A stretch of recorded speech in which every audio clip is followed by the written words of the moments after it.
they've priced or underpriced commodities for so long that now you've got you have structural issues. I mean, take silver. Silver is in a structural deficit of what, 400, 500 million ounces per year. And, if you could make the case that there's 200, 300 paper ounces for every 1 real ounce that exists. If silver goes failure to deliver, I guarantee you within 72 hours, so will gold. And when gold goes failure to deliver, the financial system as we know it is done. The silver market is approaching a critical stress point. The gap between paper contracts and actual metal is widening fast. Lease rates, the cost to borrow silver, have more than doubled, now pushing beyond 6%. That's not a normal fluctuation. It's a signal that the physical market is under strain. BillHolter has been sounding the alarm for years. He argues silver has been chronically undervalued, despite an annual structural deficit of 400 to 500 million ounces. The paper market, where hundreds of ounces trade for everyone that physically exists, has created a price illusion. But that illusion breaks the moment someone demands delivery, and the metal simply isn't there. Peter Spina points to the same issue. Rising lease rates mean lenders are hoarding metal instead of leasing it out. That only happens when there's genuine concern about supply. This year's expected deficit? Over 117 million ounces, and there's no fast fix. Large new mining projects aren't in the pipeline. It takes 15 to 20 years to bring a primary silver mine online. The only short-term production increases might come from expansions at existing sites, and even those are limited. Holter takes it further. If the silver market experiences a failure to deliver scenario, where paper contracts can't be settled with actual metal, the fallout could be severe. Trust in the system would take a direct hit. And this isn't just about silver. If silver breaks, gold follows. And once gold's credibility is questioned, the larger financial structure starts to wobble. Look at the numbers on COMEX. Commercial players, primarily large institutions and bullion banks, are holding short positions equivalent to approximately 12,000 tons of silver. If silver shoots to $200 an ounce while gold lingers near $3,500, the gold-silver ratio would collapse. Such a distortion could trigger a series of delivery failures throughout the precious metals market. Make sure to tune in for our expert analysis. Don't miss out on future content. Hit the subscribe button and turn on notifications to stay in the loop. Your support is greatly appreciated. My opinion is commodities for so long now, since the 70s, 80s, have been controlled by paper contracts. Mm-hmm. And what's happened is they've over-shorted contracts throughout the entire commodity spectrum. And, that's fine, except for taking into account the real world, real supply and real demand. So what they've done is they've priced or underpriced commodities for so long that now you've got you have structural issues. I mean, take silver. Silver is in a structural deficit of what, 400, 500 million ounces per year. And if you could make the case that there's 200, 300 paper ounces for every 1 real ounce that exists. Utility is not the right word, because think about all the uses for silver. I mean, you've got medicinal, industrial, technological. I mean, every time they launch a Tomahawk missile, that's a monster box flying through the air. The thing with silver is that there's end use for it. I mean, when gold gets bought, gold is money. Gold gets, like Warren Buffett says, it gets bought and then it gets put in the dark and you never see it again. The thing with silver is it gets used. It gets used, and you can get some of it back, but it's only some of it or a small part of it. The structural deficit, and getting back to the importance of silver, I've said all along, and I still maintain, that silver is the fuse, if you will, to gold's financial bomb. Because when gold blows, when gold goes into failure to deliver, then you've got pretty much confidence across the world is going to collapse. Because, I mean, think about it. What's the value of a contract that cannot perform? The value is zero. So silver is such a small market. I think at current prices, you're looking at maybe 30 billion total production worldwide for a year. it's just such a small market in relation to gold. And you can't have silver exploding. You couldn't have $200 silver, in the short term. You couldn't have $200 silver and $3,500 gold. I mean, the ratio would completely collapse, and that would lead to a failure to deliver. If silver goes failure to deliver, I guarantee you within 72 hours, so will gold. And when gold goes failure to deliver, the financial system as we know it is done. The deliveries were made. It was said back then that it was because of the tariffs. I don't really. I think gold was being onshored or brought back. And another thing that's going on that almost no one's talking about is that you have foreign central banks that are demanding gold back from the Fed. And if you remember 10 years, 12 years ago, Germany requested, 320 tons or something like that. And it took them over 3 years to do it. And at the time, they were saying that, it's too much weight. It can't be done. The logistics just can't be done. Well, we just saw that it can be done. And 320 tons, you could do it with 4 plane loads with Boeing 747 cargo planes. They can carry 95 tons each. What if the U.S. government can't deliver the requested gold back? That completely breaks all trust in the United States. Would you ever do business again if you were a foreigner? Would you ever do business again with the United States? And they've already come pretty close to that by sequestering Russia's $300 billion in forex reserves in treasuries. And now they're taking the interest from that $300 billion, and they've been giving it to Ukraine to fight Russia. I mean, so basically Ukraine's fighting Russia with Russian monies. The dollar would get smoked on that. I mean, there's no question about it. If you go back to the Russian reserves, you go back and you look at a chart of gold, and you can see to the day, it was October of 2023, I think, when gold lifted off and came out of the range of the 1,700 to 2,200 or thereabouts. But the following day after that was announced that those reserves or those treasuries had been sequestered, gold all of a sudden kicked into, it started looking like a tractor in first gear going higher. And that is a function of trust. Go ahead. Foreign central banks just looked at that and said, hey, wait a minute, if they can do that to Russia, they can do that to us. We'd rather hold something that we actually hold, we know cannot go bankrupt, we know cannot be diluted. It's God's money. But I think we're going to go through at least one, maybe 2 resets before we get to the final reset, the Mother Nature reset. The first reset, I mean, there's no doubt in my mind that they're going to try to do some type of central bank digital currency or whatever, stable coin. It's still going to be fiat. And I don't think that's going to last much more than, I don't know, maybe 6 months. Could be less than that. Could be a little longer than that. But I think we're going to go through a reset, and they will mark the price of gold up on that reset.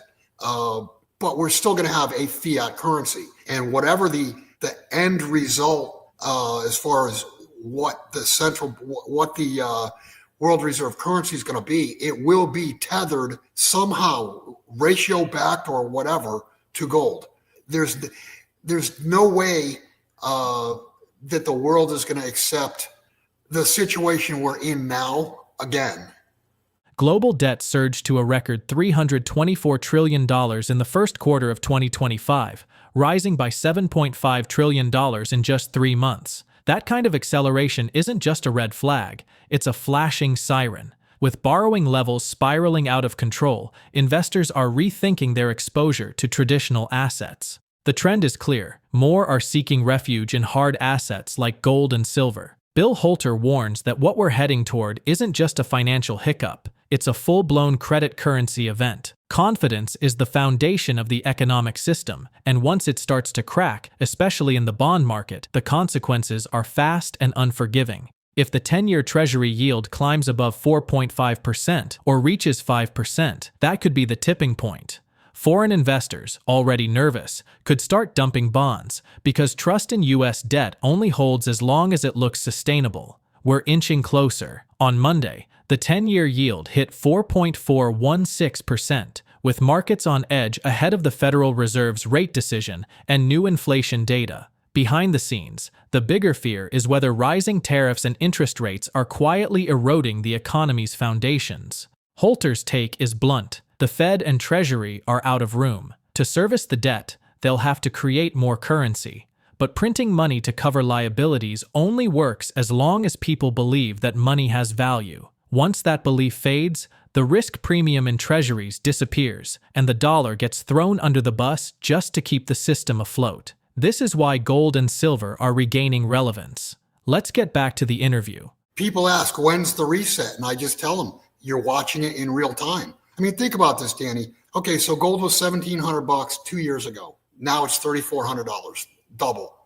Any asset that is the same price that it was at the end of 2023 has lost 50% of its value versus gold.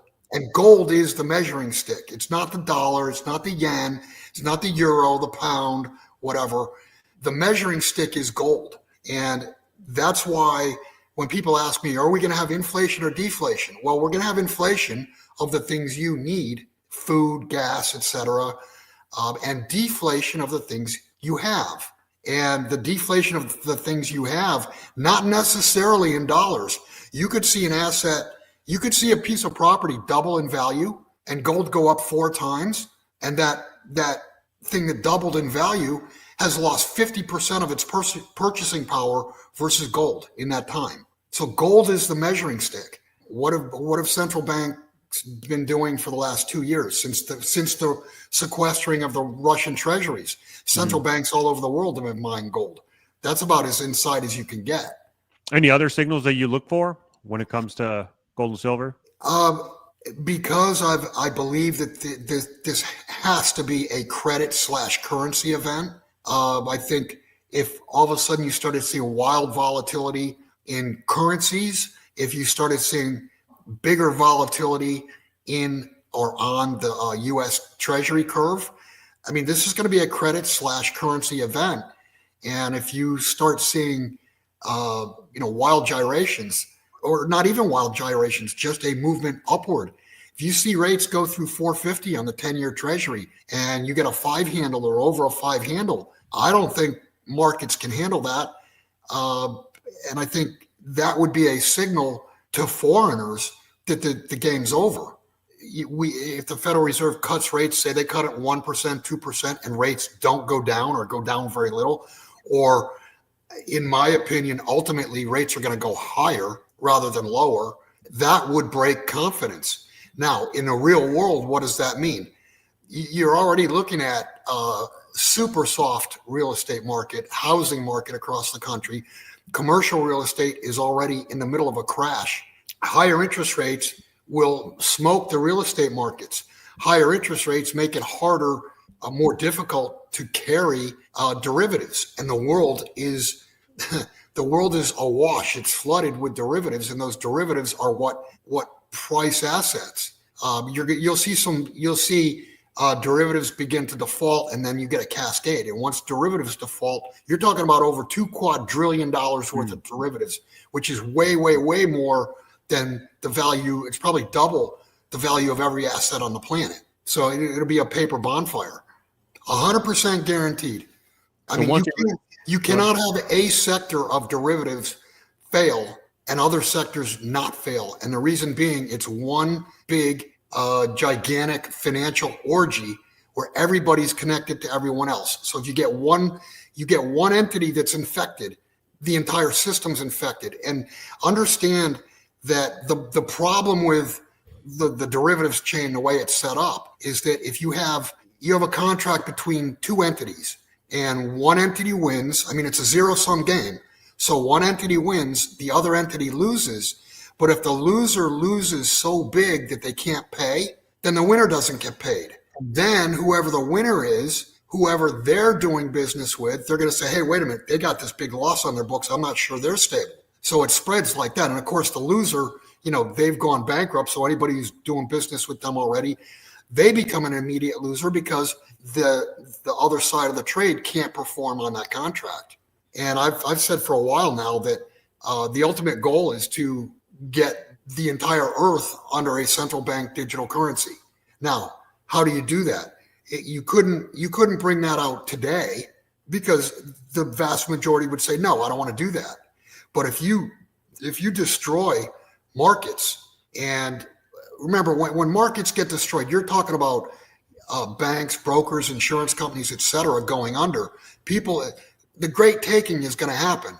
And when that does happen, people are going to beg governments around the world for a central bank digital currency and universal basic income that will, save the individuals. The only problem with a central bank and digital currency is that they can shut people down anytime they want. You and I, we do an interview like this after a central bank digital currency. Before we got off the call, you'd have nothing. Your account would be frozen. My account would be frozen. And all you got to do is look at the Canadian truckers to know the mindset as far as wanting to shut people off that speak ill of the official policy. Well, we've been inundated with all sorts of news, and I think that's only going to continue, and even the volume on that's going to be turned up. I'm watching 4.5% on the 10-year bond, and the reason being, the Federal Reserve a year ago cut rates twice, and market rates went higher. They went higher by 1 full percentage point. So here we are. You got Trump jumping up and down, berating Powell. Although I think $3 billion for 3 buildings is pretty stupid. But berating Powell because he won't cut rates.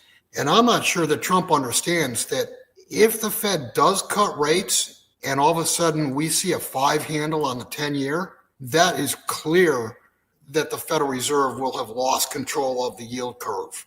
And at some point in time, that's going to happen because there is no premium. There's no risk premium on treasuries. And when I say risk premium, I'm talking about, whether or not A, you're going to be paid back, and B, whether you're going to be paid back in like a real currency or in monkey money. And mathematically, that's where this goes, is that the treasuries are going to be paid back in monkey money.